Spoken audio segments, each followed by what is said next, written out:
एकता की बात तो हमेशा से ही महत्वपूर्ण रही है। अब ये इस देश में बहुत समय तक डिवाइड एंड रूल चलता रहा।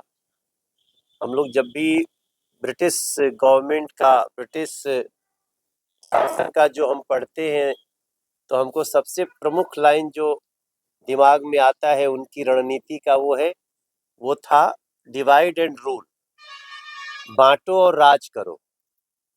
आज देश में एक भावना आ रही है, देश के प्रधानमंत्री जी भी इस बात पे जोर दे रहे हैं कि सबका साथ सबका विकास, और जब सबका साथ होगा तो एकता होगी, फिर एक है तो सेफ है। तो ये तो बहुत बड़ी जरूरत है हमारे देश के लिए, क्योंकि हम कब बंट जाते हैं हमें पता नहीं चलता। ये बांटने वाले बड़े सियाने होते हैं साहब, ये कब हमें बांट देंगे, क्योंकि मनुष्य इमोशनल प्राणी है, वो भावनात्मक रूप से सोचता है। तो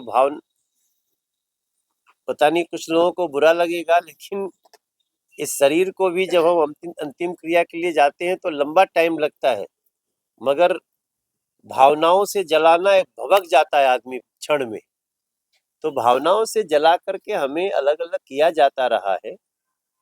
अब आप देखिए कि धीरेन्द्र शास्त्री जैसे महात्मा हैं, या फिर और भी देश में, अभी हमारे यहाँ दिल्ली में देवकीनंदन ठाकुर जी का धर्म सम्मेलन हुआ, तो ये सब लोग जो बात कर रहे हैं, पहली बार व्यासपीठ की बात को राजपीठ बड़े ध्यान से सुन रहा है। और वैसे भी हमारे देश का जो इतिहास रहा है, राजपीठ ने व्यासपीठ को हमेशा सुना है। आज ही वो समय आया जबकि कई बार राजपीठ पे बैठे हुए लोग व्यासपीठ को सुनना तो छोड़िए, मानना ही छोड़ दिया। आज एकता की बड़ी जरूरत है।